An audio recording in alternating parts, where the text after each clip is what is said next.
नमस्कार. गोष्ट तिचीमध्ये सर्वांचं स्वागत.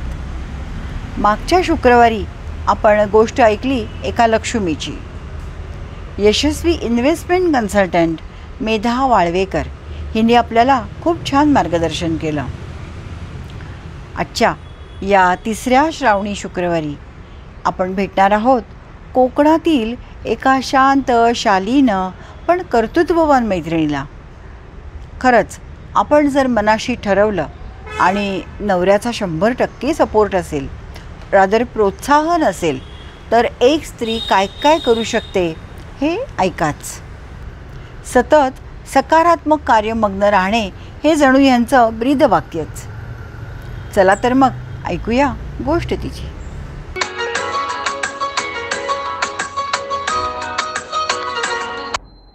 नमस्कार. आज आपल्याकडे अनुपमा गिरीश क्षीरसागर आलेली आहे. खूप खूप स्वागत अनुपमा तुझं. नमस्कार. आणि मला खूप अभिमान वाटतो की अनुपमाचा प्रवास हा रत्नागिरीपासून सुरू झाला आहे आणि आज पुण्यामधल्या एका नामांकित इंडस्ट्रीची ती म्हणजे ISO 9001 इंडस्ट्रीची ती प्रोप्रायटर आहे. तर हा तिचा इतका सुंदर प्रवास आहे. मला तुझ्याबद्दल खरंच खूप अभिमान वाटतो. धन्यवाद. तर आम्हाला सगळ्यांना नक्कीच तुझी गोष्ट ऐकायची आहे त्या प्रवासाची. तर मला सुरुवातीला सांग की तुझं माहेर कुठलं, कसं काय, बॅकग्राऊंड सांग म्हणजे सगळी. माझं माहेर रत्नागिरीचं. माझं माहेरचं नाव आहे नीलम मुके. बर. मला 2 बहिणी मोठ्या आणि एक मोठा भाऊ आहे. त्यातला 17 साली माझा भाऊ अचानक हार्ट अटॅकने गेला. अरे बापरे. आणि 2 बहिणी आहेत मला.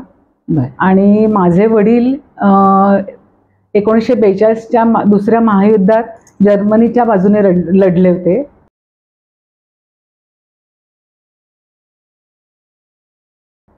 त्यामुळे ते बरेच वर्ष मिलिटरीमध्ये होते आणि त्याच्यानंतर त्यांनी कमिशन घेऊन ते इंडियामध्ये आले आणि त्यावेळेला ST नवीन सुरू झाली होती.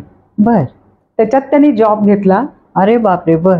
आणि मग ते रिटायर्ड होईपर्यंत ST मध्येच होते आणि डेपो मॅनेजर होऊन ते रिटायर्ड झाले. अच्छा अच्छा. नाही पण खूपच अभिमान म्हणजे अनुपमा. सेकंड वर्ल्ड वॉर मध्ये म्हणजे तुझे बाबा लढले आहेत ऍक्च्युली.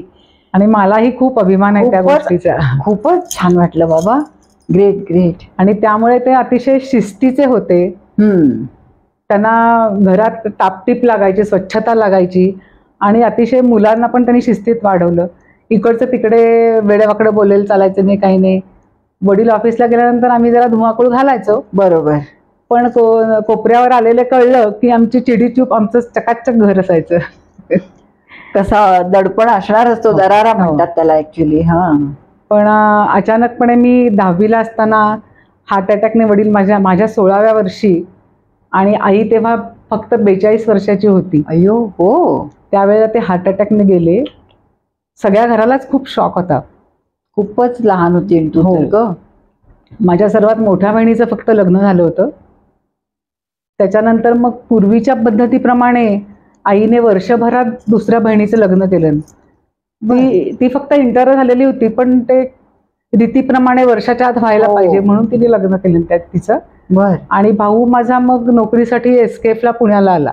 त्यामुळे त्याच्यानंतर माझ्या लग्नापर्यंत मी आणि आई असेच दोघी एकत्र होतो. आणि मला तेव्हा खूप लवकर जबाबदारीची जाणीव झाली. हो खरं की आता लवकरात लवकर आपण नोकरी करून घर सांभाळलं पाहिजे ही जाणीव झाली. त्यामुळे मला खरं तर फार्मसीला जायचं होतं. अच्छा. पण मग सगळीच स्वप्न बदलली. बरोबर आहे. आणि मग मी नंतर ग्रॅज्युएट झाल्या क्षणाला मी नोकरी बघितली. बर. 3 महिने मी ट्रेनिंगला बडोद्याला गेले होते आणि मग मी GPO मध्ये जॉब धरला. अच्छा. GPO मध्ये. बर. म्हणजे तुला रत्नागिरीमध्ये असतानाच नोकरी लागली GPO मध्ये. बर. तिथे मी 3 वर्ष जॉब केला. नंतर 82 मध्ये माझं लग्न झालं आणि मग पुढे 5 वर्ष पुण्यात ट्रान्सफर मिळाली. मला पुण्यात 5 वर्ष जॉब केला. लग्नानंतर तू पुण्यात. हो हो. लग्न तुझं काय लव्ह मॅरेज काय अरेंज मॅरेज? आमचं लव्ह मॅरेज आहे. ओ बर. 10वी नंतर म्हणजे 11वीची परीक्षा दिल्यानंतर मी मावशीकडे मुंबईला गेले होते सुट्टीची. आणि मावशीचा पुतण्या म्हणजे माझा नवरा गिरीश माझ्या मावशीचा पुतण्या हो तोही तिथे आला होता. बर. आणि तो मला माहित नव्हतं कोण येणार आहे. मावशी म्हणली अगं बेल वाजते दार उघड, म्हणून मी उघडायला गेले. मी म्हटलं कोण आहे, तर तो म्हटला माणूस आहे. आणि त्या दिवसापासून मला त्याच्यातला माणूस म्हणजे देव माणूस मला आजपर्यंत मी अनुभवते. बर बर, किती छान गोष्ट आहे नाही का, जी आम्हाला सुद्धा आमची मैत्रीण असून माहिती नव्हती. पण आणि नंतर मग मी रत्नागिरीला गेले. आमचं डिस्टन्स डेटिंग असायचं आणि पत्राच्या द्वारेच सगळं आमचा संपर्क होता. म्हणजे काय केलं 1.5 वर्षात आम्ही भेटलो नव्हतो. म्हणजे ते मुंबईत आणि तू ते पुण्यात होते. अच्छा, ते पुण्यात होते. बर. 1.5 वर्ष आम्ही भेटायचो नाही, पण तरी त्यामुळे आमचं प्रेम जास्ती घट्ट होत गेलं. आणि मे बी वडील गेले, नुकतेच गेले होते, त्या काळात मला भेटले आणि अतिशय प्रेमळ, अतिशय रिस्पॉन्सिबल असं माणूस. वा. त्यामुळे आमचं खूप छान जुळलं. खूप छान वाटली ही गोष्ट ऐकताना आम्हाला, तुमची लव्ह स्टोरी. कारण तू पण फ्लॅशबॅक मध्ये गेलीस, एवढी आमच्या पण डोळ्यासमोर आलं की छोट्या अनुपमानी दार उघडले. आणि सगळ्यात गंमत अलका सांगायची म्हणजे, यांनी पहिलं पत्र पाठवलं ते माझ्या आईनेच उघडलं पत्र. अय्यो बापरे. पण आईला साधारण कल्पना आली होती. अच्छा. आणि मावशीचा पुतण्या, मावशीचं लक्ष होतं, त्यामुळे आईने कधी असा विरोध केला नाही. पण तिचं खूप लक्ष असायचं. म्हणजे आम्ही, पण तिने कधी डायरेक्टली सांगितलं नाही, मला माहिती आहे, पण मला कळलं होतं की आईला हे समजलंय. बरोबर, आईला शेवटी आई असते ती, तिचं लक्ष असतं आणि कळत पण असतं ते. पण मग त्यांनी तुला प्रपोज केलं वगैरे? हो, पत्र लिहूनच? नाही, मी पुण्यात आले ते माझ्या मावसभावाच्या मुंजीसाठी, तेव्हा आम्ही भेटलो. मग आमचा एक ग्रुप झाला होता, म्हणजे असा आम्ही खूप फिरायचे. मग रत्नागिरी जायच्या आदल्या दिवशी त्यांनी मला एसटी मध्ये मी सामान ठेवत असताना तेव्हा त्यांनी मला प्रपोज केलं. म्हणजे मी स्टंट झालं की मी काय उत्तर देऊ होता. आणि अगदी एसटी तेवढ्यात त्यांनी विचारलं. खूप माझा होकार होताच त्याच वेळेला. त्याच्यानंतर मी रत्नागिरीला गेले, पुढील 4 वर्ष ग्रॅज्युएट झाले आणि जॉब धरला. बरोबर आहे. आणि मग तुमचं लग्न झाल्यावर तू पुण्यामध्ये आली. मग तुझी ट्रान्सफर झाली असेल जीपीओ म्हणजे? मला लगेचच 2 महिन्यात ट्रान्सफर मिळाली. बर. आणि मग मी, आमच्या घरच्यांचं सगळ्यांचं चालू होतं की कशाला नोकरी करतेस. मी म्हटलं जोपर्यंत रिकामी. आणि बेसिकली माझा स्वभाव असा नाही की घरात रिकामं बसायचा, त्यामुळे आमची जॉईंट फॅमिली होती, त्यामुळे मग मी जॉब सुरू केला. जॉईंट म्हणजे दीर वगैरे कोण? गिरीशला मोठा भाऊ एक शिरीष म्हणून, जाऊ माझी, आणि नंतर तिची 2 मुलं, माझी 2 मुलं, असे आम्ही 10 जण एकत्र 12 वर्ष होतो. अच्छा, बर बर. मग पुण्यात तू जीपीओला थोडे दिवसच गेलीस? 5 वर्ष. तरी डिलिव्हरीच्या वेळेला मी गव्हर्नमेंट जॉब होता, त्यामुळे मी मुलगा झाला केतन, त्यामुळे 2.5 वर्ष रजेवर होते. अरे बापरे. म्हणजे हो. आणि दुसरी मुलगी झाली दुसरी, त्यावेळेला माझ्या मिस्टरांनी सांगितलं मात्र की मुलांचे हाल करून किंवा मुलं माझ्या आईवर सोपवून किंवा मुलं पाळणाघरात ठेवून नोकरी करायची नाही. बरोबर. मी जे कमवीन त्याच्यात आपण भागवू, पण नोकरी सोडायची आत्ता तरी. मलाही पटलं ते. हो. त्यामुळे मी नोकरी सोडून मग पुढील 10 वर्ष घरी होते. बरं. मग फक्त मुलांचे शिक्षण, मुलांचे क्लासेस, घरात पण जॉईंट फॅमिली असल्यामुळे बरोबर लागतं असायचं. त्यामुळे 10 वर्ष माझी तशीच गेली. पण तू हॅपीली रिझाईन केलंस जीपीओला? हो, अगदीच. म्हणजे मलाही पटलं. आणि माझ्या मिस्टरांचं पहिल्यापासून स्वप्न होतं की स्वतःचा बिझनेस सुरू करायचा काहीतरी. आणि केवळ मी त्यासाठी जॉब चालू ठेवला होता. बरोबर. पण मग अशी दुसरी मुलगी व्हायची वेळ आली, त्यावेळेला मला जॉब सोडायला लागला आणि त्याच वेळेला त्यांनी बिझनेस सुरू केला. म्हणजे मग तू नोकरी सोडलेली होती, त्यांनी पण नोकरी जॉब. पण आम्हाला घरातून मॉरल सपोर्ट खूप होता सगळ्यांचा, आणि जॉईंट फॅमिली असल्यामुळे थोडेसे खर्चही कमी असतात. त्यामुळे आमचं निभावून गेलं. माझा दीरही बिझनेसमध्येच होता, त्यांनी खूप सपोर्ट केला. पण वैयक्तिक तुझा पण सपोर्ट होता ना? प्रचंड. कारण माझे मिस्टर पूर्वी केकेनाग मध्ये एरिया सेल्स मॅनेजर म्हणून होते. आणि त्याच्यात खूप छान चाललं होतं. त्याच्यानंतर त्यांना प्रमोशन मिळालं, डेप्युटी मॅनेजर म्हणून प्रमोशन मिळालं. आणि त्यावेळेला त्यांना फ्लॅट आणि कार असं ऑफर केलं गेलं कंपनीकडनं. त्यावेळेला त्यांनी मला आनंदाने येऊन घरी सांगितलं. पण माझा चेहरा असा पडलेला बघून ते म्हणले, तुला नाही का आनंद झाला? मी म्हटलं आनंद झाला, पण तुला बिझनेस करायचा आहे ना. ही संधी आहे की तू हा मोह सोडून आता बिझनेस केलास तरच तू करू शकणार आहेस ना. आता तर अवघड आहे तुझं स्वप्न. बरोबर. एकदा हे ऍक्सेप्ट केलं की मग आपल्याला. त्यांनीही लगेच महिनाभरात जॉब सोडला, बिझनेस सुरू केला. म्हणजे तुझा 100% सपोर्ट होता. Very good. अगदी 100% होता. मग तू नंतर नोकरी कधी करायला लागलीस किंवा काय केलंस पुढे? नाही, मी 10 वर्ष पूर्ण घरी होते. नंतर माझा मुलगा 10वी झाल्यानंतर आम्ही रोटरी क्लबचे मेंबर आहोत. तर रोटरीच्या कल्चरल एक्सचेंज थ्रू मुलगा माझा US ला जाणार होता. बर. हेही गिरीशचीच आयडिया. बर. की आणि तोपर्यंत तो अभ्यासात नाही, त्याला करायचा नसायचा अभ्यास. तो मस्तीखोर, मग स्पोर्ट्समध्ये होता तो सगळीकडे. हो, पण म्हणजे एवढ्या लहानपणी त्याला तिकडे हो. पाठवायचं. म्हणजे मला जरा थोडंसं साशंक होते मी या सगळ्या बाबतीत. हो. पण मिस्टर म्हणले आपले संस्कार वाया जाणार नाही, तू काळजी करू नकोस. त्यामुळे आम्ही 16व्या वर्षी त्याला अमेरिकेला पाठवलं. तो अरे 1 वर्ष बापरे. अमेरिकेत होता. आणि त्याच वेळेला अमेरिकन एक मुलगी माझ्याकडे 1 वर्षभर राहिली होती. हो. त्यामुळे पण त्याच्यानंतर तो आल्यानंतर खूपच बदललं लाईफ. अच्छा. हो. बर. म्हणजे तो तिकडे एकदम मॅच्युअर्ड होऊन आला का? हो, म्हणजे तो खूप फोकस झाला बेसिकली. आणि 10वी पर्यंत जो मुलगा अजिबात अभ्यास नका ना, तर तो मला म्हणला नाही, मला परत जायचंय. बर. मग गिरीश म्हणला ठीक आहे, जा ना तू, पण आता तुझ्या मेरिटवर जाणार मी. बरोबर. मग त्याने डिप्लोमा केला, VITला डिग्री घेतली त्याने. बर. मेरिटमध्ये होता, पहिल्या 2च असायचा काय. अरे वा. आणि त्याच्यानंतर त्याने मिशिगनला जाऊन MS केलं. अच्छा. आणि 2 वर्षापूर्वी त्याने परत MBAही केलं. बर. म्हणजे मला असं आयुष्यात वाटलंही नव्हतं की मुलगा माझा एवढं. माझं स्वतःचं खूप मोठं स्वप्न होतं की शिक्षण बरोबर पाहिजे, ते त्यांनी अगदी पूर्ण केलं. आणि मुलगी काय करते मग? मुलीने मायक्रोबायोलॉजीमध्ये तिने MSc केलं इथे. अच्छा. आणि मुलाचं बघून ती पण खूप फोकस झाली आणि ती पण म्हणली आई मलाही जायचं तिकडे. बर बर. आमचं तेच होतं की स्वतःच्या मेरिटवर तुम्हाला जा, आम्ही फायनान्शियल सपोर्ट करू, पण ऍडमिशन मिळवणं तुमच्या हातात आहे. हो, खरंय. मग तिनेही MSc केलं. नंतर तिने मायक्रोबायोलॉजीमध्ये तिथे बायोमेडिकलमध्ये तिने MS केलं. बरोबर.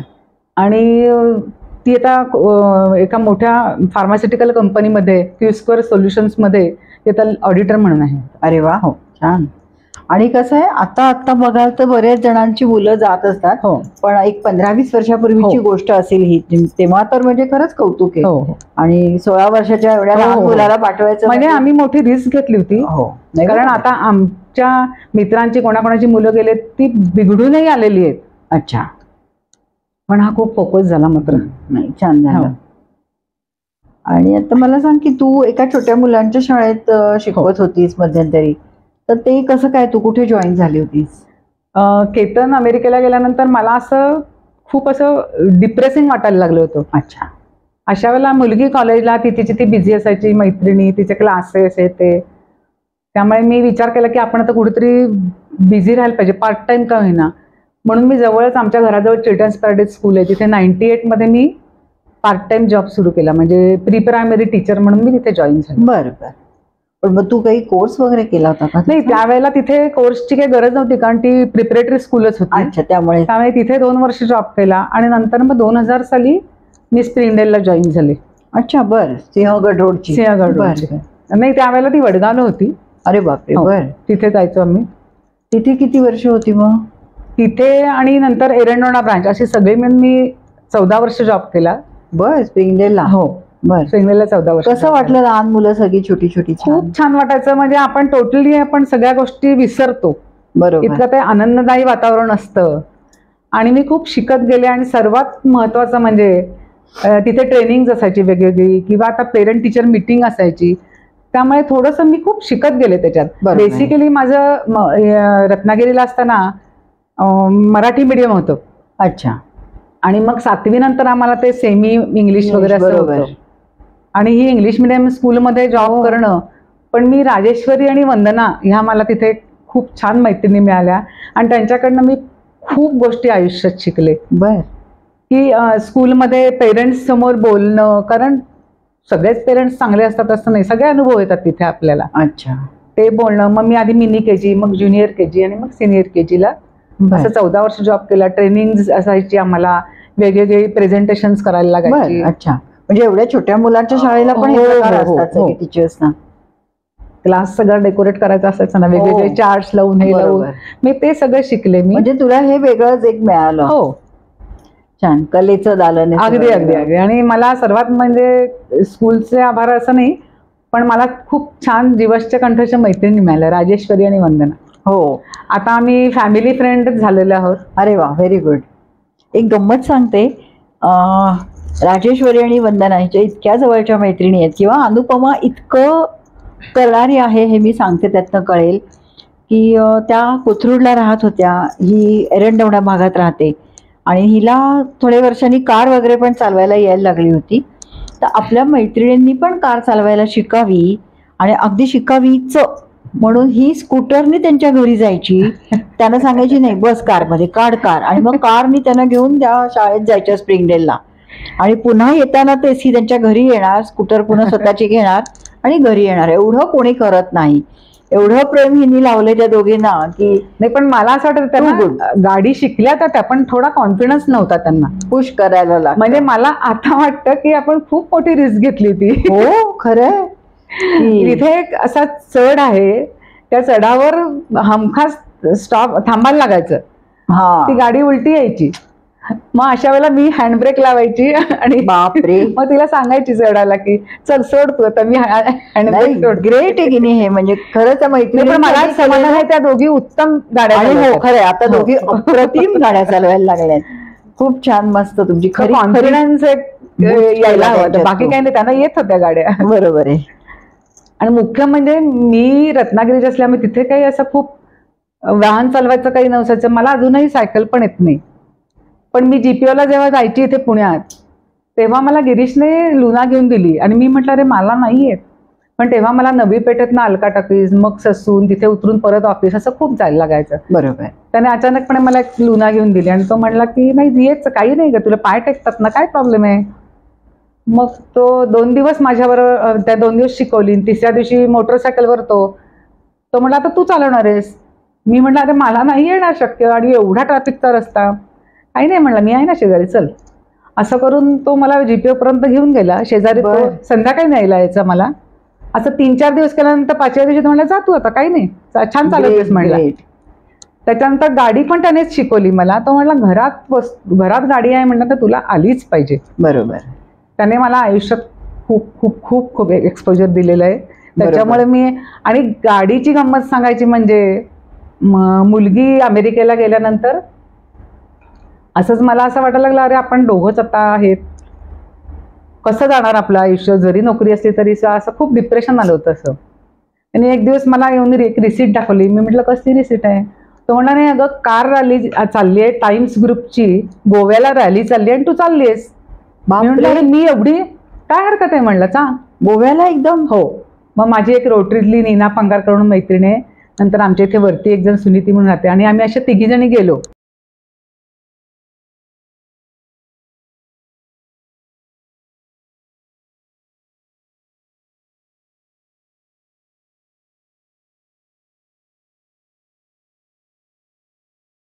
मग ती कार डेकोरेट करणं हे ते, आणि आम्ही ती कार हायवेने चालवायची नव्हती. अच्छा. कॅल्क्युलेशन्स प्रमाणे तुम्हाला सायन्स दिलेले असतात, त्याच्याप्रमाणे त्या स्पीडला गाडी, तुम्ही एखाद्या स्टॉपला लवकर पोहोचलात तरी मायनस मार्क. इतकं ते टफ होती, पण खूप मजा आली आम्हाला.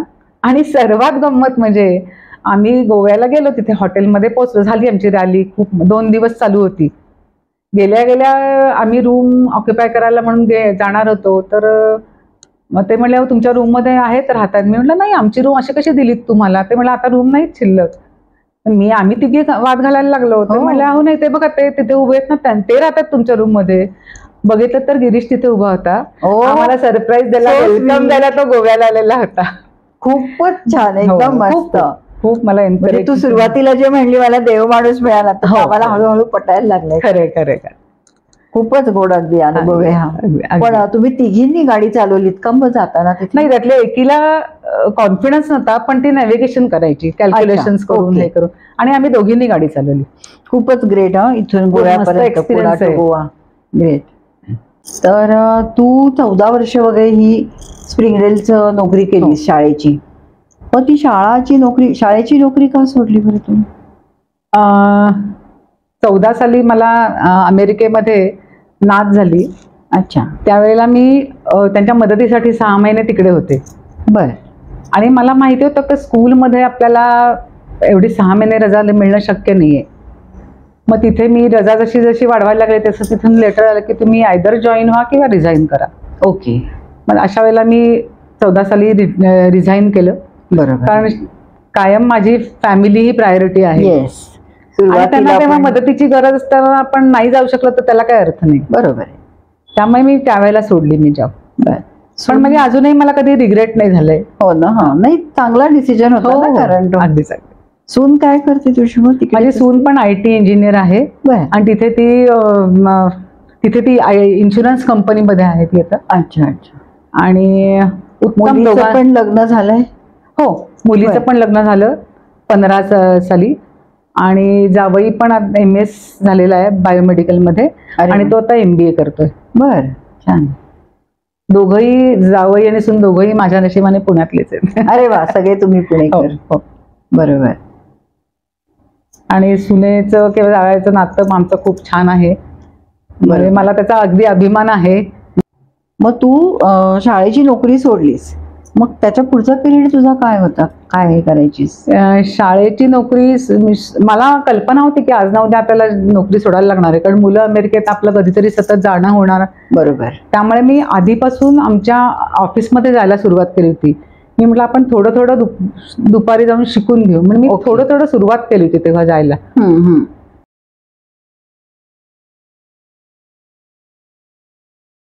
आणि मग नंतर मी रिटायर झाल्यानंतर मग मी फुल फ्लेज जायला लागले. बर.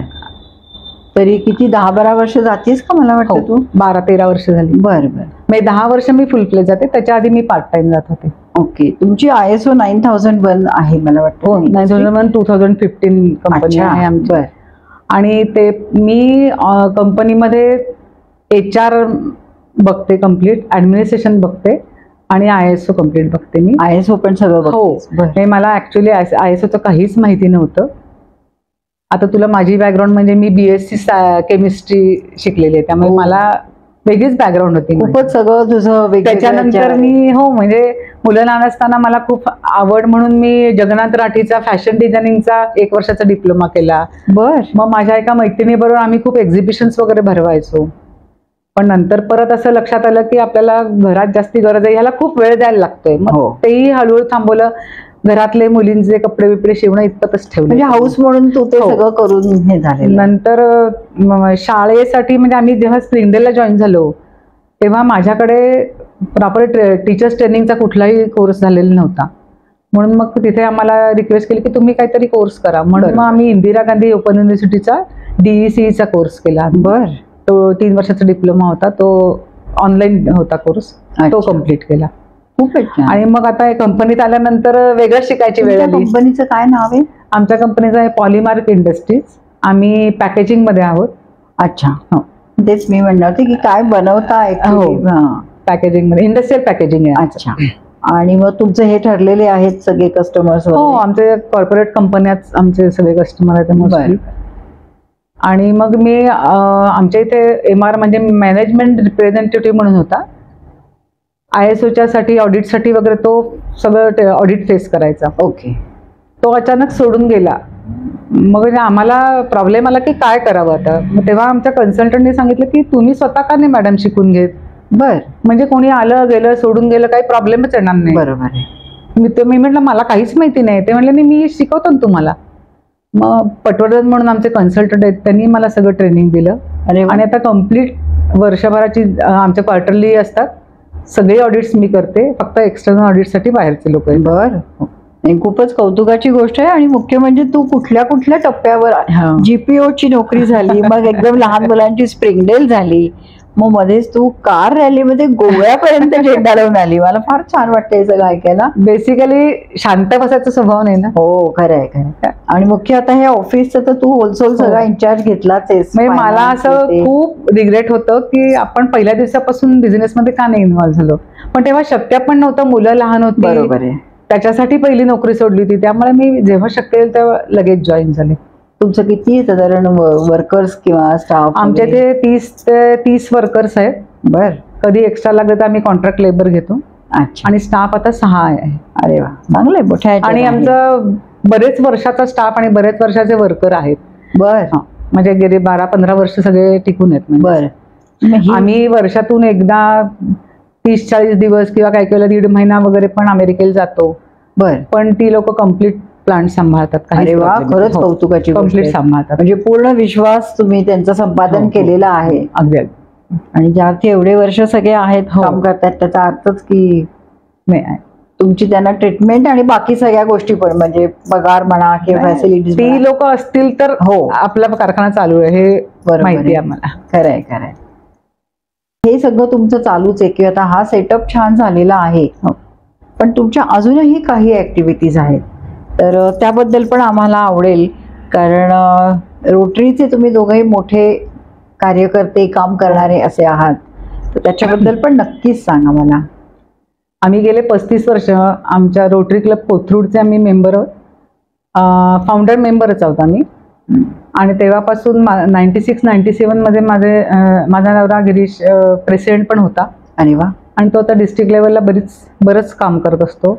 आणि मी क्लब लेवलला करते, म्हणजे काय fellowship chairman, program committee chairman, कुठल्या प्रोजेक्टमध्ये असं चालू असतं. आता गेल्या वर्षी मला एक खूप चांगली संधी मिळाली. काश्मीरमध्ये एक ऑर्फनेज आहे, त्यांची 4 हॉस्टेल्स आहेत. तर त्यांनी रिक्वेस्ट केली की आमच्या इथल्या मुलींना सध्या सुट्टी आहे, तर तुम्ही काहीतरी त्यांना बिझी ठेवण्याच्या दृष्टीने किंवा नवीन शिकण्याच्या दृष्टीने तुम्ही काही करू शकाल का ऑनलाईन. ओके. तर मी म्हटलं ठीक आहे, आपण करूया. मग आम्ही जवळजवळ 2 महिने आम्ही आठवड्यातून 2 किंवा 3 दिवस असे सेशन्स ठेवले होते. त्याच्यात बरेच वेगवेगळे केले होते की आपल्या लीडर्स विषयी माहिती, की आता अब्दुल कलाम, सावरकर अशांविषयी माहिती, की त्या मुलांना माहिती पण नाही. बरोबर. किंवा पब्लिक स्पीकिंगचे क्लासेस घेतले. नंतर योगाचे क्लासेस, त्यांना विचारलं तर ते म्हणजे आम्हाला बॉलिवूड डान्स शिकायचा आहे. बॉलिवूड डान्स, नंतर वेगवेगळ्या प्रकारची काउन्सिलिंग, असे जवळजवळ 2-2.5 महिने आम्ही ते सगळं कंडक्ट केलं. आणि रोटरीच्या थ्रू केलं मी. अच्छा. आणि त्या मुली पहिल्या दिवशी असे मी काही प्रश्न विचारत तर त्या अशा लाजायच्या, मुली बोलायला पण तयार नसायच्या. पण नंतर शेवटच्या वीकमध्ये मला असे मेसेज यायचे की सबरीनाला आता वोट ऑफ थँक्स द्यायचे, हिला आता इंट्रोडक्शन करायचे, की हिला पुढे येऊन बोलायचंय. असं म्हणजे मला ते इतकं समाधान वाटतं की त्या मुलींना बोलण्यास आला. आणि त्यांना अजूनही वेगवेगळे विषय हवेत, तर त्या पुढच्या वर्षी आम्ही करू. तर त्या प्रोजेक्टचं मला क्लबमध्ये आणि शिवाय डिस्ट्रिक्ट लेवलला पण मला बक्षीस मिळालं. बेस्ट प्रोजेक्ट म्हणून बक्षीस मिळालं. बेस्ट पीस अँड कॉन्फ्लिक्ट याच्या अंडर मला बक्षीस. अच्छा अच्छा.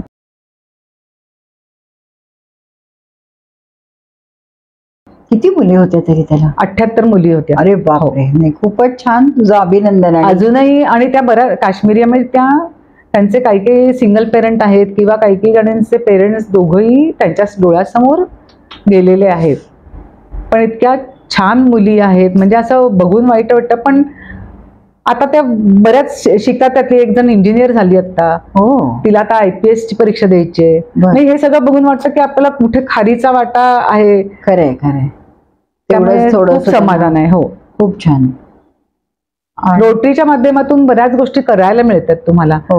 आम्ही मुलं अमेरिकेला गेल्यापासून आम्ही ठरवलं होतं की दोघंही चांगल्या कारणासाठी आपणच त्यांना पाठवलेलं आहे. तर कुठल्याही बाबतीत आपण रडत राहायचं नाहीये किंवा सॅड घरात बसून राहायचं नाही. आपण आपलं बिझी करून घ्यायचं. त्यामुळे आम्ही दोघंही अतिशय बिझी असतो. म्हणजे काही वेळेला असं होतं की मुलं म्हणतात, आई बाबा तुम्हाला आमच्याशी बोलायला कधी वेळ आहे. किती छान, एवढं बिझी ठेवलंय. खरंच छान आहे. आता गिरीशचा ड्रॉइंगचा क्लास चालू असतो, योगाचे दोघांचे क्लासेस आहेत, माझा गाण्याचा क्लास चालू असतो. मी आता एम्ब्रॉयडरी पूर्वी करायची, परत एम्ब्रॉयडरी सुरू केली असं. त्यामुळे आम्ही बिझी असतो भरपूर दोघं. आणि आमची सर्कल्स पण बरीच आहेत. बरोबर आहे. आणि मला वाटतं तुम्ही रोटरीच्या एकांकिकेत वगैरे पण बक्षीस मिळवलेलं आहे. हो, आम्ही 8 सालापासून आम्ही एकांकिका स्पर्धा असते, इंटर क्लब स्पर्धा असतात, त्याच्यात मी दरवर्षी मी चेअरमन असते. तर दरवर्षी आम्ही भाग घेतो त्याच्यात. आम्हाला पहिल्या वर्षी तर 4 बक्षिसं मिळाली होती. दरवर्षी 1-2 बक्षिसं मिळतातच आम्हाला. आणि गेल्या वर्षी आम्ही बाई पण भारी ह्या विषयावर नाटक बसवलं होतं. खूप छान झालं होतं नाटक. त्याचा उद्देश बक्षीस मिळवण्यापेक्षा सुद्धा क्लबमधल्या लोकांना एकत्र आणून एकत्र येऊन प्रॅक्टिसला वगैरे आपल्यात जे कम्युनिकेशन होतात. आणि आमच्या ह्या सर्व प्रॅक्टिस आमच्या घरी होतात. अरे वा वा, मस्त. आणि हिला एवढी बक्षिसं मिळतात पण ही कधीही कुठेही त्याची अनाउन्समेंट करत नाही. आज तिला मी सांगितलंय की मला तुझी सगळी अवॉर्ड सांग, मला हवी आहेत. नाही, आता अजून एक छान गोष्ट आहे, राम नदी प्रकल्प, त्याच्याबद्दल तर अगदी सांगच माहिती आम्हाला. आता राम नदीचा उगम झाल्यानंतर तिथे भूगावला खाटपेवाडी म्हणून लेक आहे तिथे, तर तो वसुंधरा फाउंडेशन वाल्याने तो क्लिनिंगला सुरू केलेला आहे तिथे. तर आमच्या क्लबतर्फे आम्ही आणि आमचे मित्र आहेत रवी कुलकर्णी म्हणून, त्यांनी त्यांचे फंड्स वगैरे घालून आम्ही तो प्रोजेक्ट सुरू केलेला आहे, राम नदी क्लिनिंग आणि ब्युटिफिकेशन. आता पावसाळ्यात आमच्या सगळ्या क्लबला घेऊन आम्ही गेलो होतो आणि त्यांनी बटरफ्लाय गार्डनसाठी त्या पद्धतीची झाडं लावली आहेत आता. अरे वा. आणि ते आता आम्ही पुढील 3-4 वर्ष करणार आहोत.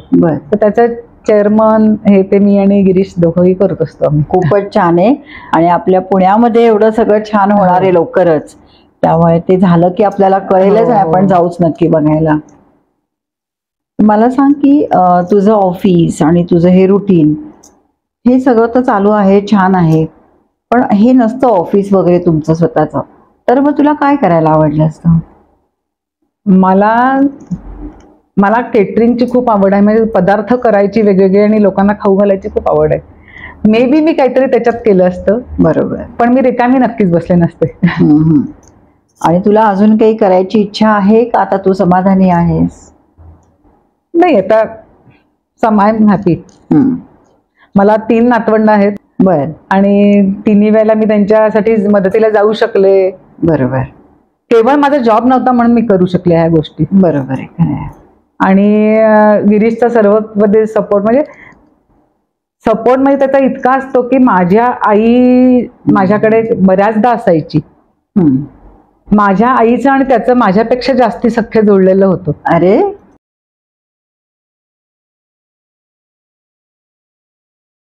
आणि शेवट आईने मला इतक्या वेळा बोलून दाखवलं होतं की माझा शेवट गिरीशच्या घरात झाला पाहिजे. अगो बाई. आणि तो तिच्या विल पॉवरने खरोखर गेल्या वर्षी आई माझी गेली तर आमच्या घरीच गेली आणि गिरीशने माझ्यापेक्षाही तिचं काय असतं केलं. त्यामुळे मला ह्याचं समाधान. खूप छान. हो. अजून काय हवं ग? हो, खरंच. आणि माझी दोन्ही मुलंही म्हणायची की आई काहीही झालं तरी आजीला कुठेही नर्सिंग होम इकडे तिकडे ठेवायचं नाही, घरीच करायचं. त्यामुळे ते मला एक समाधान आहे की माझ्या नवऱ्याने तेवढाच सपोर्ट केला मला. बरोबर आहे. खरंच छान. तुझ्या आयुष्यातला एखादा आनंदी क्षण असं काही आठवण आहे का तुझी? आनंदी क्षण म्हणजे दोन्ही मुलांनी माझं स्वप्न पूर्ण केलं, शिक्षणासंबंधातलं, हायर एज्युकेशन. दोघंही उच्च शिक्षित आहेत. हो, त्यामुळे माझं ते स्वप्न पूर्ण केले, त्यामुळे मला तो आनंद आहे. तुझा आता ह्या आपल्या नवीन पिढीला काय सल्ला आहे? नवीन पिढीला सल्ला देण्यापेक्षा सारखं नाहीये, कारण त्या मुलांना एवढं एक्सपोजर आहे आपल्यापेक्षा, आपल्या दसपट कमावतायत, एक्सपोजरही जास्ती आहे. मला एवढंच म्हणायचं की कधी तुमचे जमिनीवरचे पाय सुटू देऊ नका. बरोबर आहे. खरं, एवढीच इच्छा आहे माझी. नाही, छान सांगितलंस तू. अगदी काळाची गरज आहे ही, कारण हो. आणि तू आपल्या ह्या गोष्टी मध्ये आलीस तर ह्याच्यामध्ये आपला एक शेवटचा प्रश्न असतो की स्त्री म्हणजे काय? तू एका वाक्यात सांगू शकशील, एका शब्दात सांगू शकशील का काही? स्त्री म्हणजे माहेर, सासर, ह्या सगळ्यांची रेशीम गाठ बांधणारा दुवा म्हणजे. अगदी छान आहे, कारण प्रत्येक स्त्रीला माहेर आणि सासर हे दोन्ही सांभाळूनच पुढे जायला, नाहीतर नाती तुटायला वेळ लागत नाही. हो, खरंय. गोष्ट तिची मध्ये तू आलीस आणि आम्हाला खूप छान तुझा रत्नागिरीपासूनचा प्रवास ऐकायचा होता, तर तू छान सांगितलास, त्याबद्दल खूप खूप धन्यवाद. तू धन्यवाद मानण्यापेक्षा मीच तुझे धन्यवाद. अरे नाही, कारण अगर तू ही कल्पना मला सांगितल्यानंतर मला माझं रत्नागिरीपासूनचं सगळं आयुष्य माझ्या डोळ्यासमोर आलं की जेवढा आपण विचार पण करत नाही रोजच्या दिवसात. हो, खरंय. ते आले, त्यामुळे तुझे धन्यवाद. अरे बापरे, थँक्यू. नमस्ते. अशाच प्रेरणादायी गोष्टी ऐकण्यासाठी बघत रहा गोष्ट तिची.